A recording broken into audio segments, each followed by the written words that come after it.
Next guest in the chair is way overdue. Should have been here 6 months ago when I started this. He was meant to be my first guest, but managed to get him down today. This fella has stuck a 2:16 on the board at 45 years of age, and that impresses everybody. Impresses me, and it's a good serious going.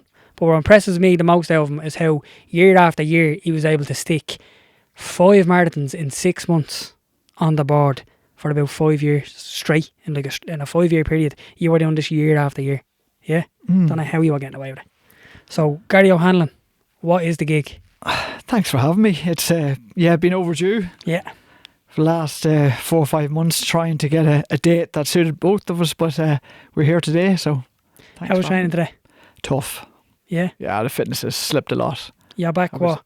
That's 2 track sessions you had to do in the last 3 weeks with the lads. Yeah, so I was out maybe for about 6 months there since Cork and carrying the injury and all that, so it's just getting back into it again. Getting the speed into the legs. Yeah, it's not getting easier as you get older. Feeling it? Feeling it today big time, yeah. Yeah. So look, what I want to get into is your whole running career, yeah? So when we were in Seville, yeah, after the marathon, we were chilling in the back garden and you had, I won't forget this, you put me wide, you were telling me about the lads, you were telling me about Phelan's crew and Andy and Brian and all the rest. Yep. And you said, if you want to run fast, you have to run fast, yeah? Yeah. So everybody looks at Carty and he's like, right, he done these marathons, but they don't know it's the short track racing that has allowed you to do this later on, yeah? Yeah, I wouldn't be a distance runner. Like, I always thought I could get up to about 3k on the track and that'd be the max I could go. Yeah. And it was only like I jumped into marathon training by... It's a bit of crack really. Myself and Phelan Kelly thought we'd run one about 10 or 12 years ago and we'd just go for sub 3 hours, just run it as a bit of crack. And it just became a bit more competitive from that. But Kelly, what baffles me is I was looking at your World Athletics profile last night, right? You ran 13:51 for a 15 at 33. Okay. 33 years of age. So it's not so like you look at the lads, you look at Gavin, you look at all the even younger than that Jonas, they're doing 1500 metre 3k racing at 16, 17, 18. What was your run like? Because your athletics profile doesn't go beyond 2007. That's where it starts. What running were you doing? Were you a runner as a kid the whole way up? Yeah, I was a much better runner when I was a kid. How old? From 15 to 17 was my best years. And so they were your best years, let's say. What age did you start running? Probably about 7 or 8. Right. But started getting competitive when I was about 14. Right. So I set a Leinster school boy record for 800 metres in 1989, 2:04 for the 800. Leinster school boy, how old was it? So it was 14. 14. 2:04 I think I ran. And then I was second in the All-Ireland schools, I think the following year, as an first year intermediate schoolboy. And then the following year I won the intermediate schoolboys track and cross country. Yeah. So they were my kind of best years. Yeah. And then I was out for a long period of time. I got hit by a car when I was 17. Right. And that put Give me us out for the a long story period. around that. You missed a good bit of what? How many years are we talking out of the game? Probably the guts of probably 15 years. 15 years out of the game, so that's why... Not totally out of the game. I was in and out. But that's why you closed up shop then, and then the records don't start standing until 2007. I came back around 2006, yeah. I started running a bit more track around then, yeah. Right, and you're 33 then? I was about 33, yeah. That's mad. So, right, you put down, I was looking at them, 1500, you maxed out 351, am I right in saying that? Yeah, I ran a lot of 351s. I think I ran about 7 351s in 1 year alone. Right. So I never really, I was very consistent, but never really ran one big fast time or anything like that. Yeah. I didn't really put much of an effort into training back then. Yeah. I really started training when I was about 42. And what does not really training and then really starting training look like? Probably running about 2 days a week. Right. And drinking about 5. Right. So I was partying a lot. I might have been running PBs, but they were slightly faster than when I was like 15 or 16, when I was 33, 34. But, I was sort of like, I wasn't really into it. I was kind of getting away with it. I'd go up to the club on a Tuesday night and maybe train with them again on a Saturday. John Liff? Yeah.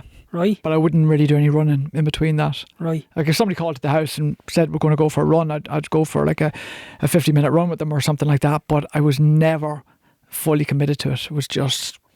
Like, it's mad looking at that because, like, right, I'm the same age as you were then running these track times. Like, now it's kind of like, right, I was comparing myself last night when I was looking through this. Like, right, I'm going back to do the 15 and the 3K because you put me wide. Get fast and you will go faster at the longer distances. So that's what I'm trying to do. But it's like, it is intense racing. Yeah. Like, you ran 8:14 for 3K. Yeah. Do you know what I mean? I stuck 8:39 on the board and that was rough going. I'm thinking, like, how do I get it down to 8:14? Do you know what I mean? Yeah, but I think that you're more naturally a marathon runner. Yeah. And I think the times will show in another 2-3 years' times, and you'll get your times right down. Like, I think you could possibly run 2:12, 2:13 down the line. They're the type of numbers that excite me. Yeah. But anyway, enough about me, right? 10K, 5K, 14:21. That's a nice one. I'd like to touch something like that. Okay. So you ran that, I forget the year you ran it in though. You ran it in Antrim, did you? Or Armagh? Where did I do that? I can't even remember where I You don't did even that. remember them? No. I should have wrote the dates next time. Yeah, 10K is 30:34. You never got underneath. You never got under the No, I 30. just done one of them. That was a national. That was in Santry on a national 10K or that. But again, I wasn't really doing much training at the time for that. Yeah. Doing maybe 2 days a week. I was probably racing 2 or 3 races at the weekend, and then I was doing nothing during the week. Yeah. And again, I was only really in 2016 that I really started to train hard. Yeah. When I met up with Sean Hare and Owen Callahan, that I really put the work in and started training. And then you're running like a runner. You're doing your easy days, your 3 sessions a week. Yeah, like I'd meet up with them on a Wednesday and we'd do a real hard session, and then it was really just easy run. But it was like I was getting up big volume, like 90, 100 miles a week and that. And I seen a massive change. While when I was running those track times, I was doing like 2 sessions a week, but no mileage, like literally nothing. I might do a 5-mile run or a 50-minute run or something like that. Or I might just do one session and maybe one easy run. But it was only when I hooked up with Owen Callan and Sean Hare that I really put the head down, and that's why the times came right down. Is that when you started stepping into the marathon game then? Yeah, because I started out with a 2:26 my first marathon. Yeah. And I was 2:26 the following year. Yeah. But I was still doing the same sort of thing. It was like I upped my mileage. I got up to about 40 mile a week, but it wasn't enough to be competitive in that. Yeah. So I got down to running like 2:21, 2:22 at roughly around, doing the same sort of training. And then when I hooked up with Owen Callan, that was a real game changer. Well, is that the big factor in distance running, the miles? Miles is it, yeah. You have to commit yourself to it.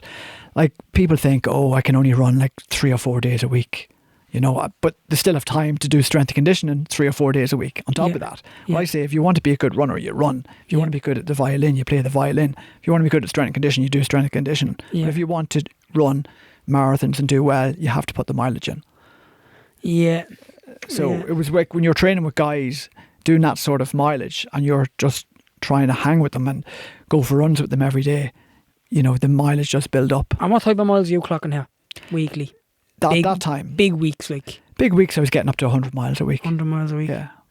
Yeah, that is some going. Yeah. And the funny thing is, when I ran my PB, I didn't even get up to that. I done that off a very, very short window. I was talking to Sean Tobin there today about it.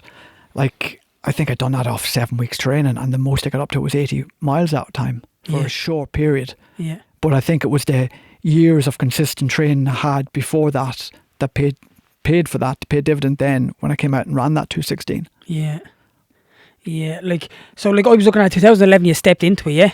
You stepped into marathon 2:26 for a few years going around, 2:23, 2:22, and then you come down, then you start bringing it down. I was coming down about 90 seconds per year, nearly every year. I had a look at that one time and it was like 2:26, then it went 2:25, 2:24, 2:23, 2:22, 2:21. It did come down, between like 60 to 90 seconds per year each year. Yeah. And then the breakthrough when I ran the 2:19 in Berlin, I kind of was expecting that because I'd ran, I think, 2:25 in Longford, right, about maybe a month or something before that, or 6 weeks, and I had done very little long runs. I don't think I had any long runs done for it, and I had a bit of a head-to-head with Freddie Kiprotich, right, a guy I had a battle with then at Nationals the following year. And I ran 2:25, and my fastest in Longford before that was 2:28. Yeah. And if I could run 2:28 in Longford, I knew I could convert that to like a 2:22 in a proper Course. city marathon. Yeah.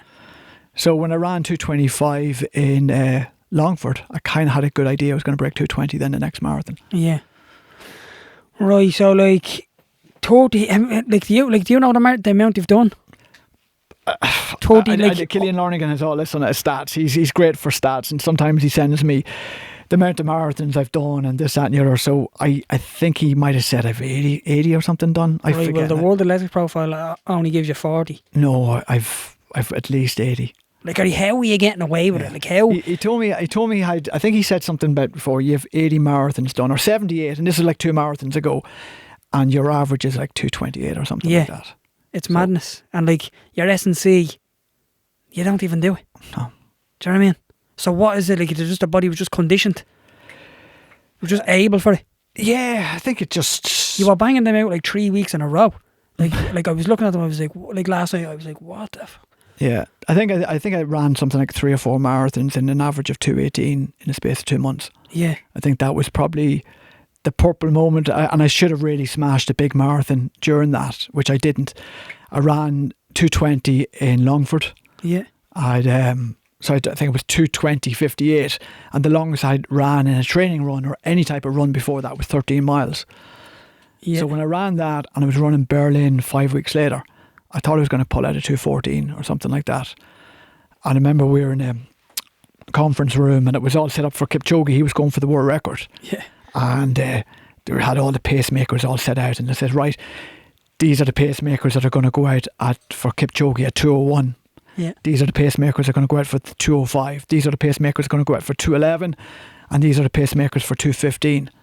So I honestly thought to myself, 2:15 might be too slow for me. I might try and go for the next group. That's the way I was thinking. I was thinking, crazy stuff at the time. Yeah. So when we came out of the room, a guy called Paul Martinelli, is it Paul Martinelli? And another guy called Hicks. This guy has now got down to a 2:09 marathon, the New Zealand guy. And he came up to me and said, do you want to run as a team? Me, you and Paul.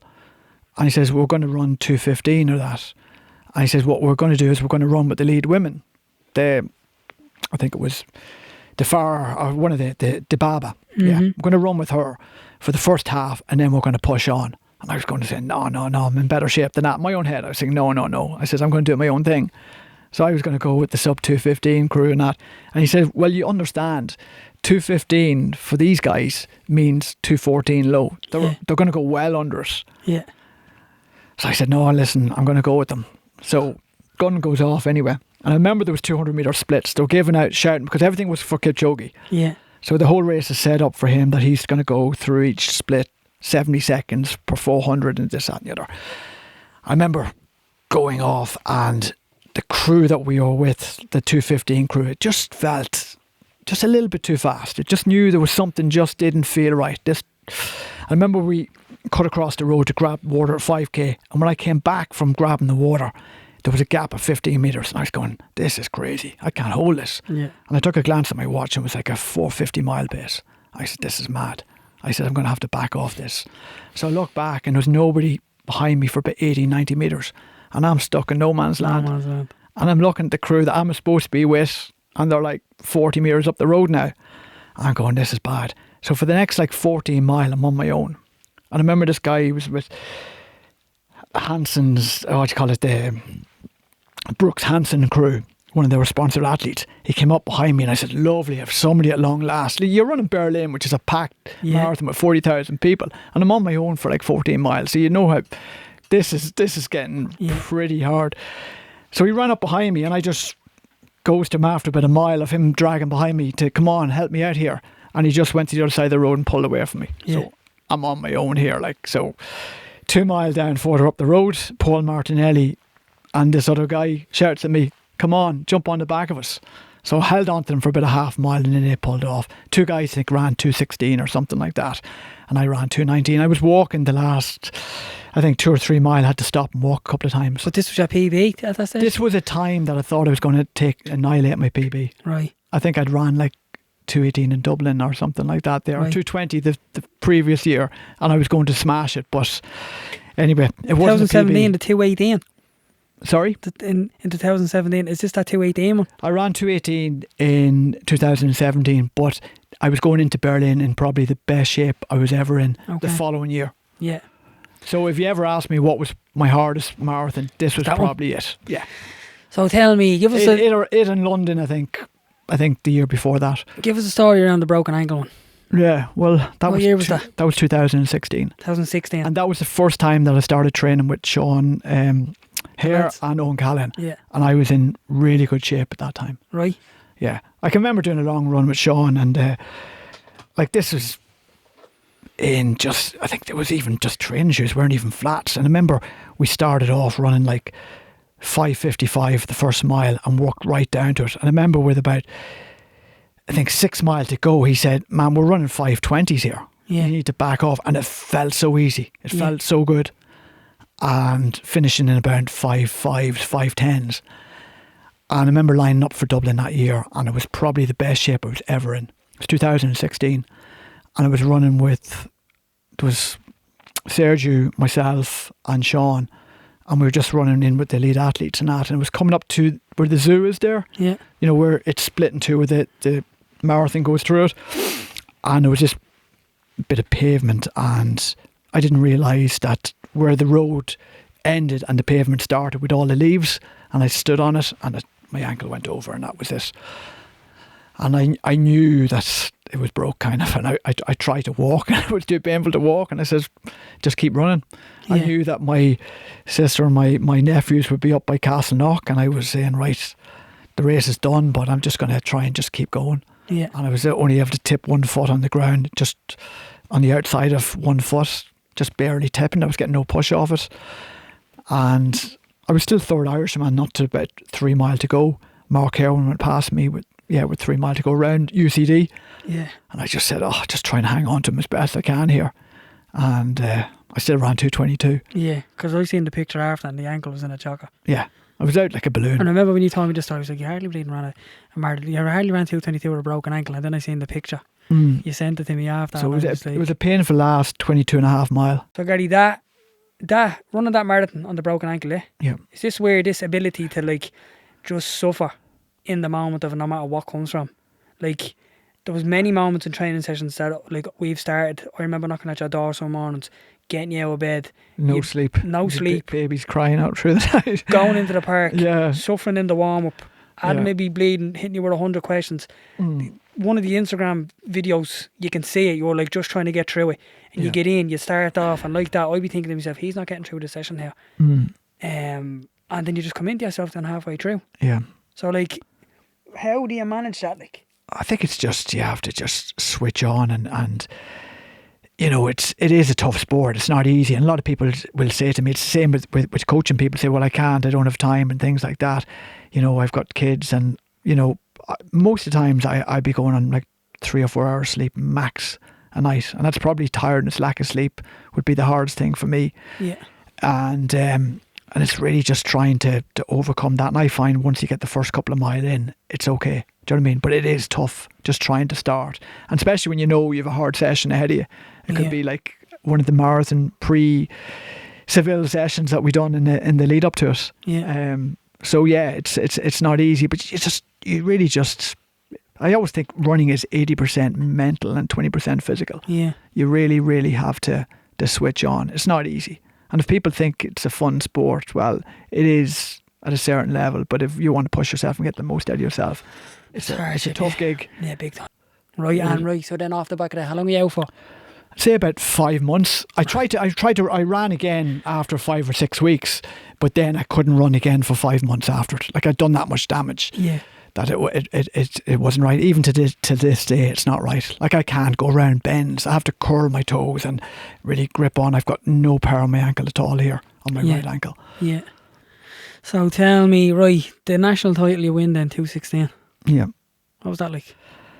Yeah, that was it. I mean, what shape you in going into this? Because this is the one where you're clocking 80 miles max a week. And I remember Declan said to me, like, you'd have never thought he was going to do that. Like, who Declan told? Yeah, he said like the training that he was doing leading into it, you'd have never thought he was going to pull that off on the day. Yeah, it was.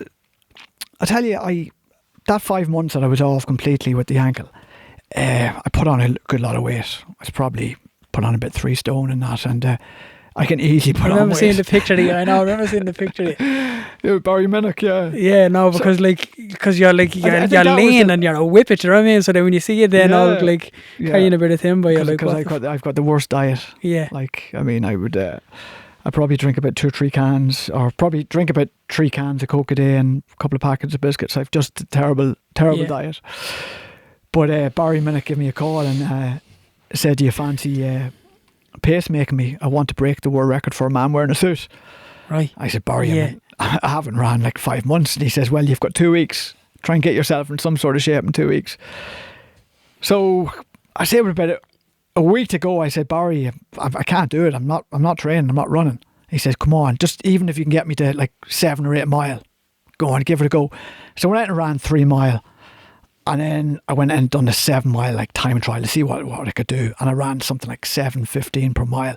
So I said, "Barry, I could maybe get you to 10 mile at sub 7 minute pace." But I says, "That's about it." So he said, "Okay, let's go. That's all I need. No bother." So anyway, so I'm sitting standing on the line with him, and he said to me, "Right, I want you to go 10 mile at 6:40 pace for me, and then kick on from there." But when the gun went off, it was no problem. Yeah. You know what I mean? That's what I said. You'll always get so much more out of yourself in a race than you could in training. Yeah. So we ended up running like a marathon in something like 2:54. Yeah. Like something like maybe 6:40 a marathon. Yeah. For a mile. And there's no way I could do that. But it just showed you what you can do when you put the number on. You're on the starting line. Yeah. Like I was about 2.5 stone overweight. Yeah. But there's a picture of me running and like my belly is hanging out over. Yeah. You know, my vest. So how many months is this before Dublin though? This about maybe 5 months. Right. So I said 254 on the board. So I was 254 on the board, and then I'm going to change Dublin. Cork Marathon was on the following month. Right. And I said, right, I'll put the head down now and start getting into it and start training 5 days a week. And I ran Cork 231. Yeah. So I think it was 4th in Cork, 3rd or 4th in Cork. So I was happy with that. And then went to, I think it was Longford then, maybe 7 or 8 weeks after that. Yeah. 225. Right. And I had a battle then with Freddie Siddock, Kiprotich. So that was it. So it was kind of like, I'm in good shape, 225. Went to Berlin and got into the semi-elite field for Berlin because I was hoping to run a sub 220. I have a recent 225. I'm 43 years of age, hoping to break 220. Grand, got into the semi-elite field for Berlin. So we got to get my gels, drinks and a whole lot. And whatever that's another thing. Sorry for interrupting. That's another thing. Your nutrition plan going into these marathons. It's like, well, this is what I tell people. Like, I ran Berlin, but none of my drinks or gels got to the station, so I ran empty. I ran 26 mile with no drink, because I can't take water. Water just like wobbles and on my stomach. I need something sweet. So I had nothing. I had no fluid. I had no gels. I had nothing. Yeah. So and I ran a PB. I broke 220 that day. So that was a bit of a scary moment. I remember running and I was on my own for another patch for maybe 5 or 6 mile. And I could hear all this cheering and going on, and I didn't know what was happening, but it got louder and louder. And then I looked to my right and this car started flashing and beeping the horn, telling me to get off the road, that the lead women were coming through. And I was thinking to myself, oh God, this is going to be live on TV. All these women are going to be passing me here. So instead of just pulling to the side and letting them go past, I said, just try and latch on. So I latched onto them for like 4 or 5 mile. And then I pushed on and broke 220. So that was the first time that I broke 220. So I felt when that happened and you broke 220 for the first time, it got easier. Yeah. You know, there's kind of that barrier where you're looking at a time and thinking, right, 220 is sub 520 per mile, and it's, you know. But once that goes, it's as easy to go out and run 510s per mile. Yeah. You know, so. Right, so that's Berlin. So so then what? You're still moving towards Dublin here. So then Dublin's on the cards then, and so I remember I think the first phone call I got when I finished Berlin was from Sean Hare congratulating me, and he said, "You're going to win Dublin." And I said, I don't know. I said, well, there's a big field. Like, I mean, Sergio's doing it, Stephen Scullion's doing it, and he goes, "No, you'll win it." You know, and I just, you know, when somebody tells you something like that, and I was thinking, yeah, I'm going to have a go, see what happens. Like, So then I was telling people, I'm going to have a go at Dublin, try and win Dublin. You're mad. Stephen Scullion's doing Dublin.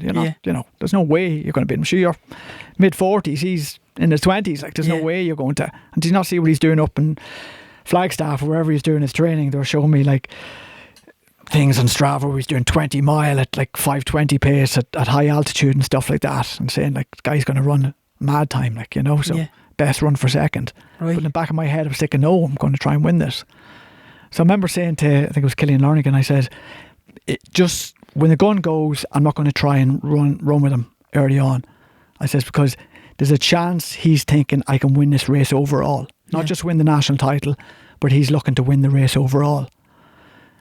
And that's exactly what he was thinking of doing. So he ran with the Kenyans and was like clocking in like 450s and stuff like that at mile 15, mile 16, which probably he paid the price for. Yeah. And I kept at my race schedule, what I wanted to do. Yeah. And I caught him then about a kilometre to go.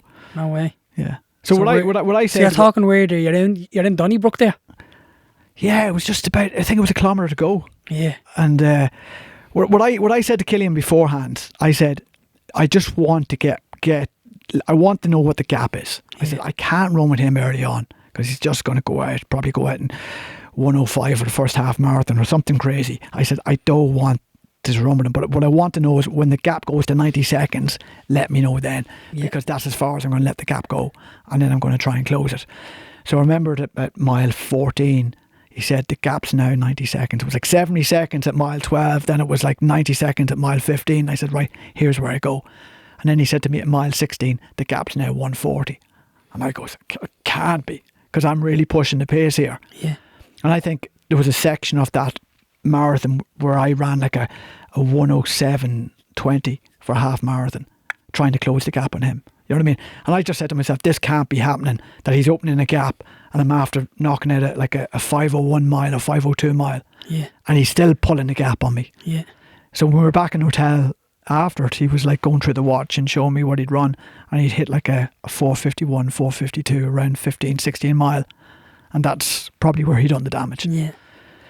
So I remember, I think it was around mile 19, mile 20, I see Mark Christie run across the road and he goes to me, the gap's closing, you have this. And it was kind of then that I said, right, and then it came up by UCD and I could see him in the distance. No way. And I says, right, so I think I passed out Sergio about maybe 3 mile to go. And like he was a guy that I was probably more worried about him than I was about Scullion. The both of them are serious operators. Because like Sergio's pulling out like 2:15s, and this is before the magic shoes. This is like, old school. Like he could bang out some serious times. Like he'd go out up to Oma there on a hilly course and run a 104 half marathon, again in old shoes, no bother. So he was a guy and he was so consistent. He was winning, national titles back to back and things like that. So I think I caught him around 3 mile to go, and then coming up I could see Scullion still 150 metres up the road, 2 kilometres to go, and I said, don't run in behind him, don't run beside him, go to the other side of the road and just go past him and don't look at him, because if you run up beside somebody they'll latch onto you and probably outkick you. So I just went to the other side of the road and I took a sneaky glance. I looked at him, he looked at me, and I just kept going, and that was it. And you won the national title that year? I won the national title, and then I crossed the line and I was told I was second, and I was doing like, what? And I said that Freddie Kiprotich had won, and I was going, but like I didn't know he was in the field. He says, well, every Kenyan that anybody who's in Ireland for 6 months unbroken can declare for Ireland in a national title. So I was thinking, I was thinking to myself, sure, I met him coming into the hotel. He was just after flying in from Kenya the night before. He was actually with Bernard Rowe. No way. He came, I think Bernard and Brian Lee had given him a lift from the airport. Right. So I met them in the lift, and they said, we're just coming from the airport collecting Freddie. So I started thinking, this isn't right. So here was me, I'm going up to the rostrum and I'm in second place. So there's Freddie there now, I'm in second place. So it took about, I think, 24 hours or 48 hours, and then to give me the title, and that was it. So that the highlight of your career?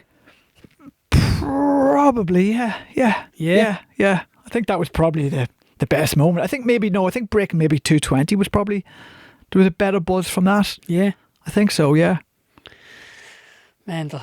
Yeah, there's certain periods, and I look back and say what was the best. I definitely think winning the School of Ireland's cross country and track in the 1 year was probably better.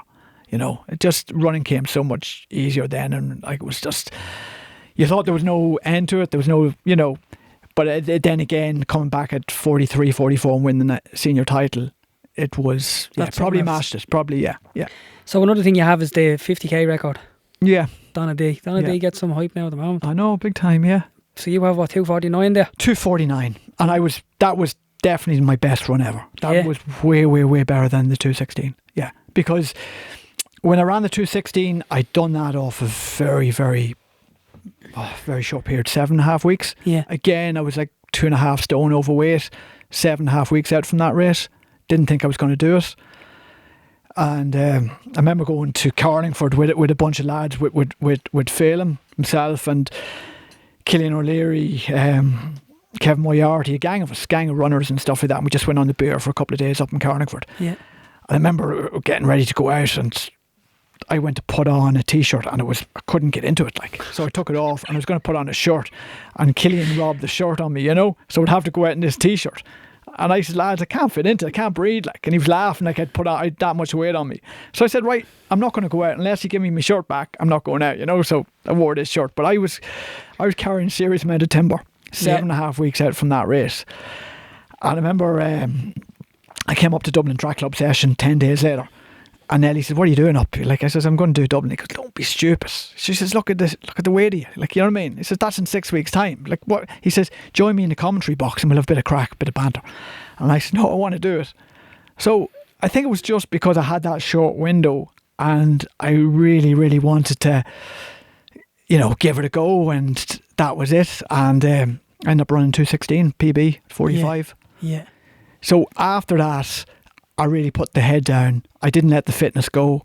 And right after Christmas, here around January, I put the head down and done the best block of training I've ever done. And I went into the 50k. I wasn't even going to do the 50k. I got an elite entry into the Boston Marathon. I was at 45, and they basically said, we're going to give you this because of your age. And I said I wanted to run 212, 213 in Boston. That was my target. Yeah. And this was, I joined Dublin Track Club properly. I was doing all the training sessions with them at this stage. Mm-hmm. And I was able to hang in with Coscoran and Brian and all them when we're doing kilometre reps. I was like knocking them out from 255 down to 247. Never done anything like that in my life before. And I was in serious shape. And I remember Anto Lee from the 50k said, are you going to run? It's on in 4 days' time. We've an entry here for you. And I goes, well, I said, I'll give you a shout tomorrow, let you know, because I was really just fully focusing on Boston. Yeah. And I said, you know what? I'll use it as a long run. And I went into it. But I was in the best shape I was ever in going into that. You stuck down, what, 249? 249, yeah. What's that mile pace? I think it was around, I think, like I went through the marathon in around 220, I think, that day. 220, 221. Yeah. I went through the half marathon 69, I remember that. And I think at one stage Kevin English said to me, you're on course to run 246 with about 3 laps to go. Yeah. Like I was never in anywhere shape like that in a marathon before. Like I was really at my best ever. And it was 249. I was hitting 5k marks in like 1608 and 1610. Like I couldn't do that in a marathon. I was just in the best shape I was ever in. And it's a kind of it's trail running, is it? Yeah, it's on trail. Yeah. So I'm going. Yeah. And like you have a look at like that. Like you've coached Ian won it last year. Yeah. Wayne won it this year. All the lads that have been around you. Did Tudor win it ever? Did Tudor win it? He did. Yeah. Did he? He'd won it the year before that. Yeah. So, and then you coached Katrina that won it. And Sorica. Oh, Sorica. Sorry. Sorica. Yeah. So you coached her that won it last year then. Yeah. So yeah, she broke the record then. She broke the world over 45 age group world record. Yeah. Yeah. And a national record. Yeah. At age 46 or 47. Yeah. Yeah. So yeah, it was a great buzz. And like the year that I'd won it, the couple of years that I'd won it, the guys that were second and third were guys I coached as well. Yeah. So it was just a good tradition in that. Yeah. Yeah. So then, right, so let's say, right, 2016, right, that's your PB. You start to peel back then. 2020. So 2017, I won the national title and ran 219. That was the first time that I broke 220. Right. And then the following year, I went to London, and Yeah. I was in very good shape for London. A lot better shape than I was when I won the national title. I was putting in serious work for it, and it's just unfortunate that it was like 28 degrees in London that day. Yeah. And I was trying to get the European standard. I think the European standard I thought was 5 athletes that had got the standard plus the national champion. But they had changed it then that you had to win the national title with a time as well. Yeah. So I had to go to London and run like 2:16. Right. So if I ran 2:16 in London, I would have got, but it was like 28 degrees. It was the hottest day ever recorded in London for that day ever. Right. So, you know, So it didn't go great. What'd you do? Time wasn't great, 2:21, but I ended up coming 17th overall. Right. So that was the best. I think I was the first non-elite athlete across the line, Yeah. and 17th overall. Right. And it was crazy. I remember getting a text and Killian said, I think you bet Samuel Shalank in a sprint finish there. Right. So it was like, you know, some of the athletes that you were passing along the route, like guys who are running 2:4, 2:5, were just jogging at mile 21, 22. Like the heat got to everybody. Yeah. I think even like Mo Farah, I think when he ran 2:6, or Kipchoge might have ran, like they were way outside the world record. Yeah. They were all gearing this up for Kipchoge to smash the world record, but times just went out the window completely. Yeah. So then the years go by, then I bump into you then like 2024. Mm. So in that period, you came back from 2:16, you were knocking around. 2024. 2024. I ran in 2024, yeah. 2024, yeah. 2024. I ran met Seville. you, was it Yeah. 2020? I'm trying to think what it was. 2023 it was. 2023, yeah. 2023. Yeah. It was around November. I started kicking it in the park with the lads. Yeah. It was around November. Mm. September I started being in there around November. No, because you went and ran Dublin. Yeah. So you went and ran and stuck 2:25 on the board and you weren't happy with 2:26. 2:26. Yeah, yeah. And then me and you were doing a bit of training. Yeah. And then you said, buzz it down marathon, you'll stick a decent one down. Yeah. And then we rocked on for Seville, yeah? Yeah. So Seville was a serious buzz for me. Because like that, I was only thinking about this last night. I remember being in Seville, going through the motions with you in that race, right? And even leading into it, the morning of it, everything around it, the week. Like you were chilling, putting the feet up, there was no messing. I remember you saying to me, you don't stop doing all that walking around and all. Like you're wasting energy, just lie down, do nothing. And then we go into I remember the morning of it, we were chilling on a bench, everything was cool, calm, relaxed, and I'm like full of beans. And then when it was go time, it was just like, right, let's get moving. And then it was like we were all jogging around that little park and getting the feet turning over, and then we headed to the start line. Yeah. I remember it took off. I was going a little bit too eager. And you kind of like put the brakes on me a little bit. We were like, chill out here, sound. Yeah. So we rock on. I remember going through the halfway mark, and you were like, "Anto, race hasn't even started yet." And I was like, right. Do you know what I mean? I was learning so much on the job with you. And then I remember there was a geezer. Like we were in a pack. There was about, I don't know, could have been 12, 15 of us. But there was a geezer up a touch just at the front, and you were like, he stuck down 14 something for 5k recently. And I was like, here, when you were like, shut up. Do you know what I mean? And I was like, this fella is clued in here. Yeah. And there's no wonder you were clued in. You had to do like, how many marathons you done? 80 marathons. So it's no wonder you know what you're doing. Do you know what I mean? But for me, it was a great learning experience. Like we rocked up to that. Yeah, everything about it. It was like 16 weeks of training with you. I learned running then. Do you know what I mean? Yeah. And then we go and we execute a marathon. It was top of the range. But then after the marathon, I was like eager, wanted to know everything. But then I remember back in the house, you were like, you started telling me about the crew, Phelan's crew, Dublin Track Club, Brian, Andy, Paul. Yeah. And then my brain was like, right, I need to get with the lads. But you actually remember even before that, when I was like, it was a few weeks coming in and I was doing like threshold efforts with Tudor, he was gone off somewhere. I was like, Gary, I've nobody to do these with, get me up to the lads. And you were basically like, Anto, you've no business being up there. Do you know what I mean? And I was like, fuck's sake, what's you? So you're a 222 athlete, but you have no business being this was before that. This was even before. This was even before we went. You were like, you've no business like being up there. And I was like, right. So then when we got back, we had a buzz. Phelan got a bit of a buzz after me and you being on the telly having the crack and all. And you were like, right, I'll get you up. So I got up and like that. I was only looking at it. I only lasted 2 weeks and I got that stress fracture. We were going to go straight to Hamburg. That was the plan. Yeah. Knock 220 off. Yeah, I thought you'd go about 218 in Hamburg. Yeah, and I probably look, let's say if I had got here, but like that, I remember when I met Phelan the first time, he came back from the States and he was like, so what's the plans? I was like, going to Hamburg, and he was like, what the fuck are you doing that for? Yeah. Now I know exactly what he now. But the thing was, I told you to stop running completely after Seville, but then you went on cycling and. No, I looked back at it, Carty, I was messing. Yeah. I looked back at it the other night. Proper, should have took 2 weeks off, done nothing, and I didn't. I know. I went straight back into hard training. Yeah. But then when I met Phelim, he's like, go back to the 5k. Yeah. And you had kind of like told me, get this marathon Hamburg out of the way, and then go to the track and start really like learning to train and all the rest. Yeah. And I have. Yeah. And it's been top of the range. Yeah. Like, that crew are serious. It's like professionalism in running. It's a different level. Phelim's a serious coach. Yeah. You know him how long? I know Phelim since 2001. Yeah. Right? Yeah, 2001. But it's 20, was it? Jesus. 23, 24 Do you know years. Him from, Do you know him from when he was like in his running career? Yeah, like Phelim was a good athlete. He ran 150 for the 800, ran it a couple of times, and he probably should have broken 150. Yeah. But Phelim was always a better coach than he was an athlete. He what way would you put it? Phelim would be good at telling you what you should do, but he wouldn't do it himself, if you know what I mean. Like, so that's why he is actually a great coach. Yeah. He's a much better coach than he was an athlete.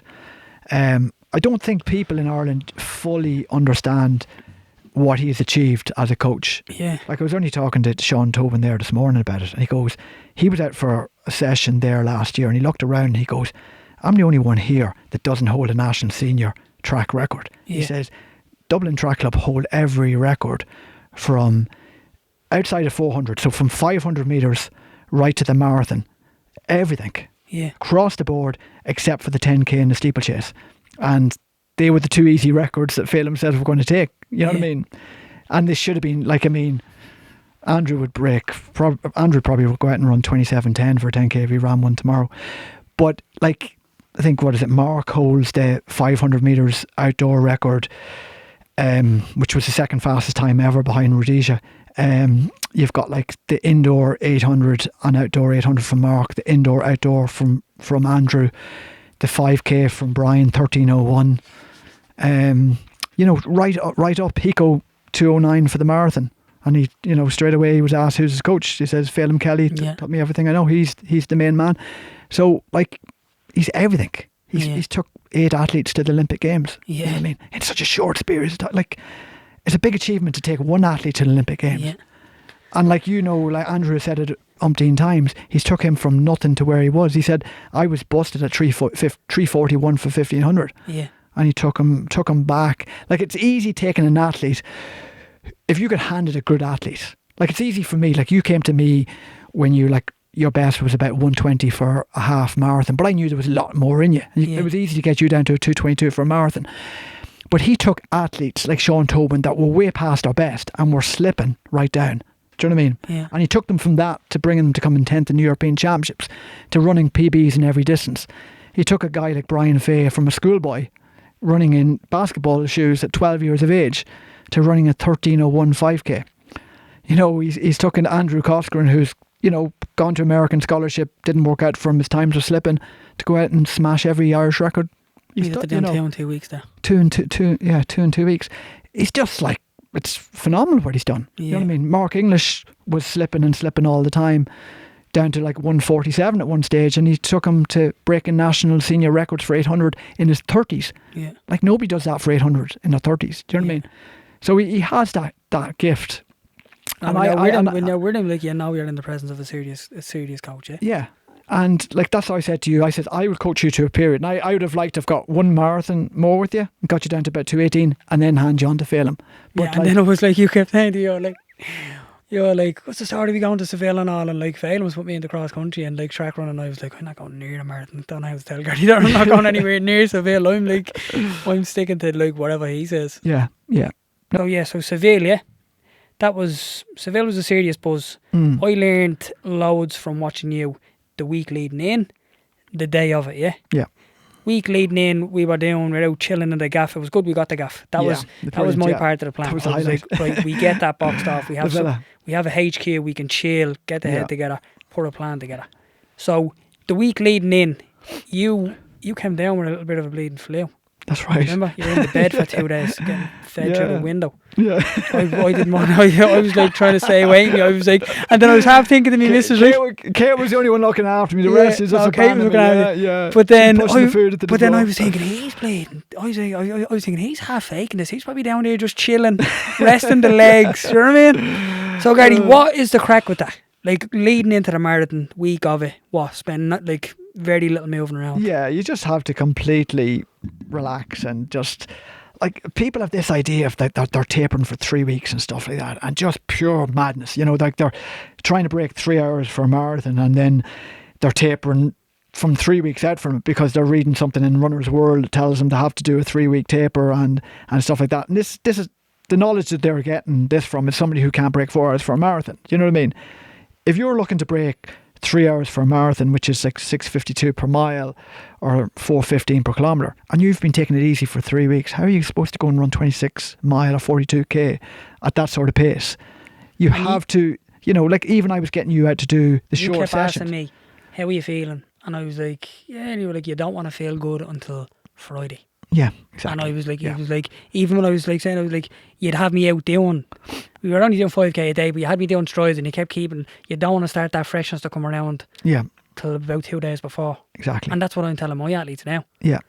If you're feeling fresh a week out from it, then you're in trouble. Do you know what I mean? You're at your peak then. Yeah. And you're slowly slipping. You want to be at your tiredest about maybe 10 days out from marathon, at your really real tiredness. Yeah. That's when you should be really saying, oh God, I'm dying here. This is the hardest bit here. Yeah. For that 10 days out from it. And then you're starting to come down. But you should only start feeling good around Thursday, Friday. Yeah. And you're ready to race then for the Sunday. Yeah, and then thinking about it, I remember the night before we all had that munch on the gaff, and we were chilling. I was about to have a can of Coke, and you were like, don't drink that. It's caffeine in that. And before loads of Ironmans that I've done, I would have had a can of Coke, and I was like, how did I never cop that? Yeah. Do you know what I mean? That is amateur stuff. Yeah. But then, I remember then I was like to you, Carty Taxi's going to be here at, I don't know what I said, something like 6 o'clock or something. It's you were like, 6 or something like you that. couldn't believe. And we were sitting up, we were having one of these chats as well, and it was like, that You means couldn't in believe 7 hours' time we're going to be up to get a taxi. And you were like, You know don't what I mean? wake me until that taxi is ready outside. Absolutely, yeah. So then you wake up then to Adam, and Adam's playing you the video of the little production he done the night before, which was top of the range. That one's serious. Yeah. And then, so then we rock on then down to the marathon, and we were down there way too early. Way too early. I said that, yeah. Freezing cold, Yeah. standing around. But we met Tommy Hughes. We wouldn't have met him if we hadn't been down there early. Legend, absolute legend. So I was sitting there on the wall freezing. Yeah. And then, I was just saying, I told you so. No, you were dead right. Yeah. But like that, I hadn't planned for time to get into Seville. Do you know what I mean? I know we were a bit on the outskirts or whatever. Yeah. So then the morning of it then, it's very chill. The warm-up for the marathon has to be what? Like, I thought we would have had to do on like that. No. They're doing minimal running. Yeah, like 12 minutes jogging max. Yeah. Slow. You know what I mean? Yeah. I see people there and they're warming up like a half an hour, 40 minutes and stuff like before that marathon. No. It's just leave it as late as possible. Yeah. And you're going to be standing on the start line then for ages as well. Yeah. So it was just, we just got it right. I mean, Seville is a great marathon. It's probably the best marathon to run. It's probably the fastest course in the world. Yeah. And it's so easy. You can just slot in up the front and, you've got like from 3:45 down to 2:45. You just go into your little brackets and stuff like that, We ended up with the women. We end up going with the lead women, and it was exactly the way Adam would have wanted, with the whole camera and everything, and that. But it was just like little things that I've learned along the way. Like I was lucky enough that I got into the year I came 17th in London, in the London Marathon. I got then selected into the elite field the following year. So I was one of 37 athletes to get into the elite field. So you're in there in the tent and everything with Kipchoge. Like one side of me is Mo Farah, the other side is Kipchoge. Like you're watching what they're doing, and you're soaking in everything. What's going on. When they start the warm up, you start mimicking what they're doing. And same with in Berlin. Like I was sharing a hotel with same hotel as them for like 3 days leading up to it. So you're watching everything that they're doing. Yeah. And like people talk about like tapering. He ran twice the day before the marathon. He went out for 2 20-minute runs the day before. Yeah. And I know because he was staying in a room right across from me. Yeah. So he was going to the lift and you could see him, he was going out for his run. Yeah. And I always think that if you want to be the best, you have to mimic them a little bit, you know. So you're not taking something from Runner's World, which is telling you don't run for the last 3 days before a marathon or taper 3 weeks before it. A lot of these guys are doing their hardest week 3 weeks out from a marathon. Their second hardest week could be 2 weeks out from the marathon, you know, and the taper then comes right down the last like 10 days. Yeah. So it's things like that you just try and mimic. And I mean, I was probably trying to pass that on to you then. No, I did. I took Seville. in a lot. You know? I did. And like that, I'd be constantly trying to take in bits, especially off all of the lads. Yeah. Here and all. But like that, they give you very simple stuff. Yeah. Because running is simple. And if you see like Phelim as 8 athletes to the Olympic Games, I mean, he knows better than anybody what it takes to get people to the very top, and you know, and what they do, and you know, because it's all about the prep and the final 3 days and getting it right. Yeah. You know what I mean? And it's you can't do any more training. It's just about keeping the body right for the day. No, but like he knows what to do. Yeah. You know, that's why he's achieved what he has. Like, you know. So you're going to be back on Tuesdays on the regular now? I'll try. It's tougher now, just with 4 kids and just busy job and stuff like that. It's just very, very hard to fit it in. But I'll try my best. Maybe try and get down 1 day a week or something like that. Yeah. So very, very quickly, what do you think? This is just a personal question here, and then you can maybe like incorporate and then all that. Yeah. What do you think about Anto's progression since, let's say, the last 12 months, since kind of you handed him over to fail him? yeah, like it's been very good. Like I said to you, I remember like when I first started coaching you, and I said the best thing you could do is not ask too many questions. Just go with it. Just go with the flow. And you say, well, should I be doing this? And should I be doing that? And I said, no, just chill. And trust me. Like, whenever you were, like, as I said, a 1:20 half marathon, I said you'd run 2:22 in your first marathon. Yeah. And you were saying to me then, but I kept, like, taking the pressure off you by saying, oh, if we don't do 2:24, we'll be doing well. And then I said, oh, like, 2:26 would still be a very good opener. Do you know what I mean? So I was just trying to take the pressure off you. But I said all the time, and I said that to Simon Nolan, you're going to run 2:22. I said 2:22.40. That was my predicted time for you. I think you ran 2:22.11. 13. 2:22.13. So, yeah, it's just about, it's like running's not a complicated sport. And I always find that the people I get the best results from are the ones that just do it. Yeah. They don't ask questions and they don't complicate it. It's a very simple sport. Yeah. You know, and I'd say that the athlete I've got the best results from would be the likes of Sorica. Because it's just dead easy to coach. Just does what you ask. Yeah. Well, there's some people doubt and think, well, I did not think I should be doing this. I read up about something. I think I should be doing this or I should be doing that. It's a very easy sport. Yeah. It's very simple. And you see the way Phelim is. Phelim keeps it so simple. So simple, yeah. So simple. When you start talking, they go, oh, just go away from me. You know what I mean? Yeah. It's just simple. You just run. Yeah. So right, what would you like to stick down now? You're at the back end of your career now. Yeah, I'm Any goals in sight? nothing. I just wish I would have got a marathon around the time that I'd done that 50k. I wish I would have, you know, and I've got little regrets about that. I would have liked, if lockdown didn't happen, of course, and I would have got one marathon under my belt, a fast one, because I know there was a lot more than a 2:16. Yeah. I think even at 46, I could have got down to like a 2:12, 2:13. Yeah. So I don't know. I mean, I definitely find that the body's not near like it was 4 or 5 years ago, and it's now a case of, well, if I can knock it a sub 2:30, I'll be happy. Yeah. But look, you did get serious times out of yourself, especially with how you took nutrition, how you just took strength and conditioning. Like, I remember in Hamburg, we had the night before, we were like, Carty, take me shorts, bring the gels with you. You didn't want to know.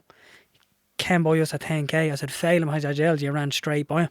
And I was like, where is he going? Do you know what I mean? I know. You have stuck serious times on the board.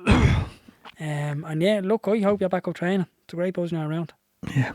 So nice one for coming up here today, yeah? Thanks for having me.